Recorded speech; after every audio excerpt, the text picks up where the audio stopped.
And at this time, we bring up Pampanga. Hello everyone, good evening. Good evening, Pampanga. How are you feeling tonight? You have a lot of supporters. Do you have a message to tell them? Thank you very much po para sa support po. Very nice. Okay, Mr. Pampanga. Please tell us your answer to your common question. For me, the true Filipino excellence is not defined by heritage or one's ancestry, but it is defined who are the devoted one to our nations. Being a Filipino is more than a blood, and it is more than a matter to have integrity, purpose, and history. And I'm here now on the stage, and I'm showing you all that I can carry the Filipino flag in the international stage, and I thank you.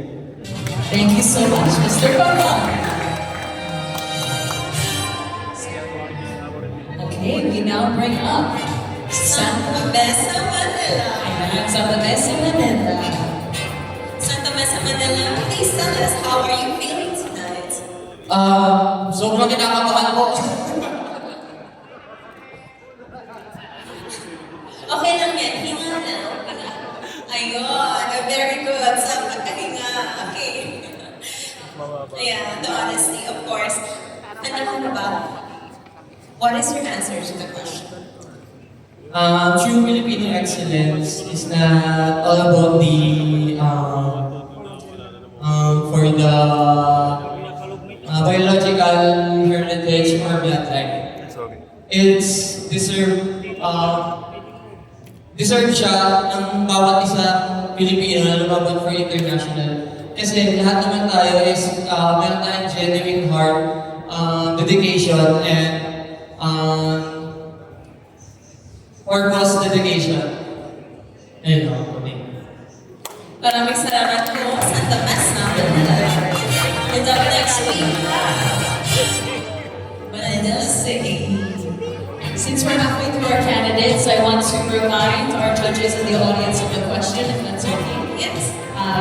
So since we're halfway, as a candidate for Great Man of the Universe Philippines, a pageant that celebrates the multifaceted identity and excellence of the modern man, how do you define true Filipino excellence in pageantry?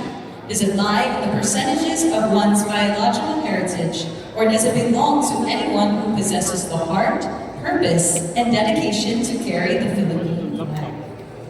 Ayan, Manila City, are you ready? Thank you.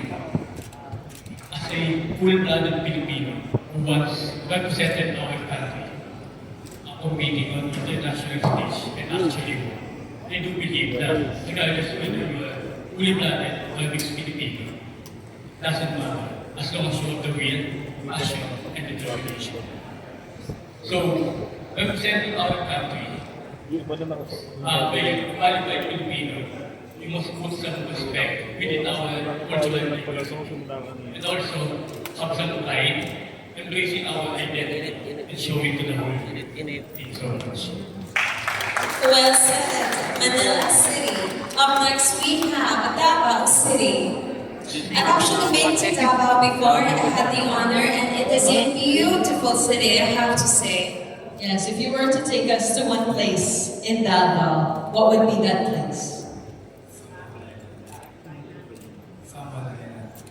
Will you tell us more about that place?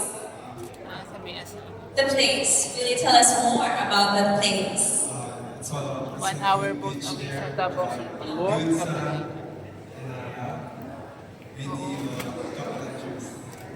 Wow, very tropical. May mga beaches, sand, and coconut trees. Ano ka na ba sa question mo? I think so. Davao. Don't think na lang. Answer na. Ah, yes. So, what is your answer to the question? A true Filipino excellence is not about the bloodline. It's all about the heart, the values, the dedication. Anybody can represent Philippines with honor. deserve to carry the flag. And thank you. Short, precise, and wise. Maraming salamat. City. Davao. Please come up to the front of the stage. Iba Zambales. Iba siya. Iba. Zambales. Iba, iba. Okay. Mr. Iba, what's your initial reaction to being part of today's top 13? Ngayon po is proud po ako na nakatapak po ng top 12 kasi this is my first national pageant. Oh, congratulations. Yeah. Kaya po, Yes, and I won't wait any longer to hear. What is your answer to our common question? para po sa akin, ang totoong pagka-Pilipino ay hindi nasusukat sa dugo, kundi ito ay nasusukat sa iyong pagka-puso dahil hindi ito dahil sa iyong dugo. Kung parang ang pagka Pilipino ay kung paano mo respetuhin ang kultura ng Pilipino at kung paano ka makipagsalumuha sa buong Pilipino. Okay, Mr. Kalinga, you were announced as Best Informal Wear. Is that your favorite part of competition, or do you like the common question? Yes, because I won. And also this part because I'm not the last candidate. To be Yes, you're not the last this time. Congratulations. All right, so what is your answer to the common question? So for that question, actually, for the one being pushed the issue, I look up to them and kind of disappointed with your comment. Because my take to that is that a true Filipino spirit is not by heritage, but by character.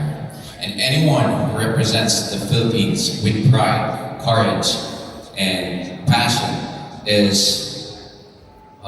deserves to represent our country.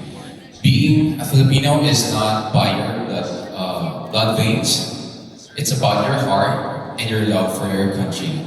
Happy Independence Day. I am proud to be a Filipino. Thank you.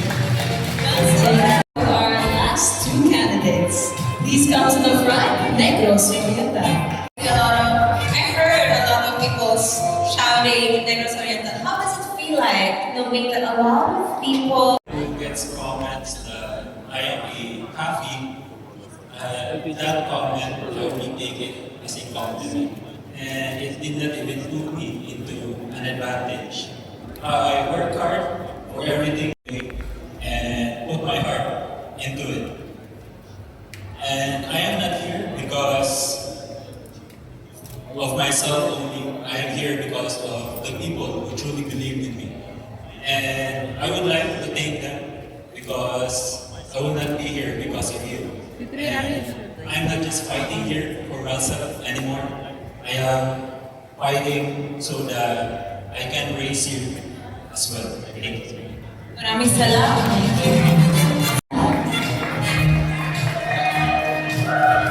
No, but I see how does it feel like to be a wild card of the night? I'm very grateful for it. I didn't expect it. Congratulations. We're so glad that you are part of our finalists for tonight. And congratulations. Without any further ado, without any choice, here is your answer to the final question. A true Filipino excellence is not measured by blood, but it is measured by our love for our country. Being a Filipino is measured by being a Filipino is about being a Filipino is about embracing our culture, living our values and and serve our people with pride.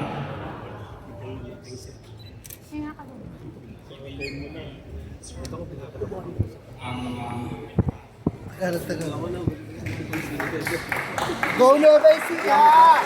Go Marky!